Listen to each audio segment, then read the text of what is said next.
أعوذ بالله من الشيطان الرجيم بسم الله الرحمن الرحيم رب اشرح لي صدري ويسر لي أمري واحلل عقدة من لساني يفقهوا قولي. Assalamu alaikum everyone. My name is Dr. Suzy Ismail from Cornerstone, and I'm happy to be with you again in our Ramadan Resilience Program.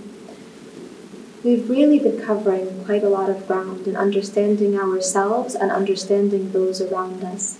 And as we continue to better understand ourselves and those around us and what may impact our well-being holistically, we also want to better understand the role that we play, the position that we take, and how our perception and our view may impact the way that we see the world.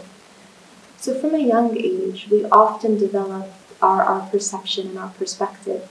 And many times you may hear that someone is described as a person who sees the glass as half full or a person who sees the glass as half empty.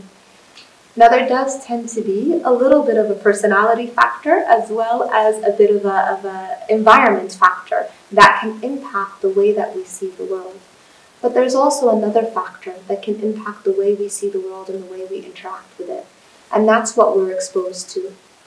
So we can't deny the role that social media plays, the role that popular culture and access to media around us plays in impacting our mental health, in impacting our emotional health.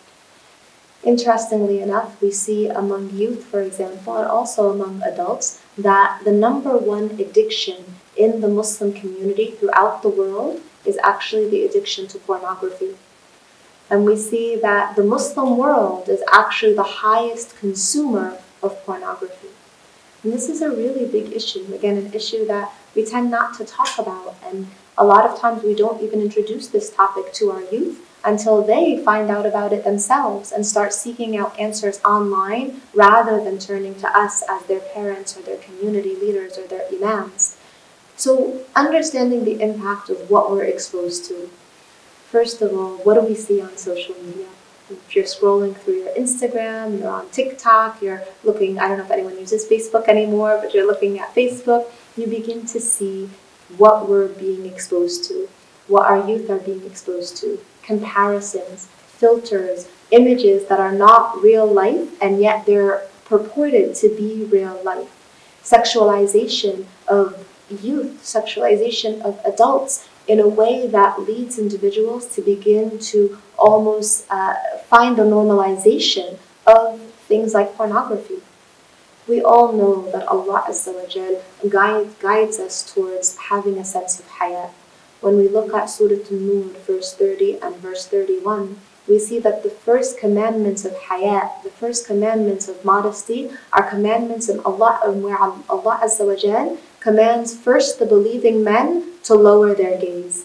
And then in the verse that is geared towards the believing women are commanded to lower their gaze. And yet we live in a society where there's no more lowering of the gaze, where because the sexualization of society has become so normal, it's seeped into our subconsciouses, and we respond to that sexualization in negative ways. So yes, pornography is an addiction. Social media is an addiction. Gaming can be an addiction. Anything that we are utilizing in a way that affects our functionality can be an addiction.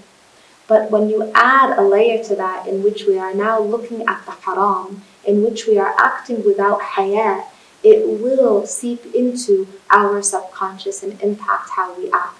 And so we see that individuals who are addicted to pornography tend to have much higher rates of depression, higher rates of suicide ideation, and a great deal of less satisfaction in their relationships.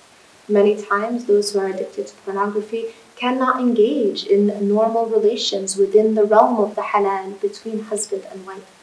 Those who are addicted to social media, we also see less satisfaction in terms of their life and their circumstances. So a young girl who is constantly comparing herself to the filtered and photoshopped bodies of YouTube stars or influencers may feel a sense of dissociation and may feel a sense of depression because of that. Also that false comparison, the lack of self-esteem that may be a result of that.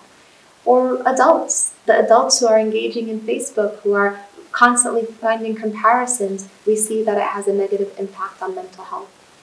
So in this journey, as we try to better ourselves, better our mental health, better our social and emotional, relational well-being, it has to start with us. Ask yourself, what do I expose my eyes to? What impacts me?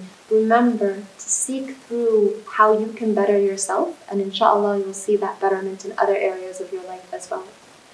Please join us in continuing to watch iTVusa as we continue in this journey of understanding ourselves, understanding how to be the best version of ourselves, and working through our mental and emotional difficulties. Jazakumullahu khair. Wassalamu alaikum.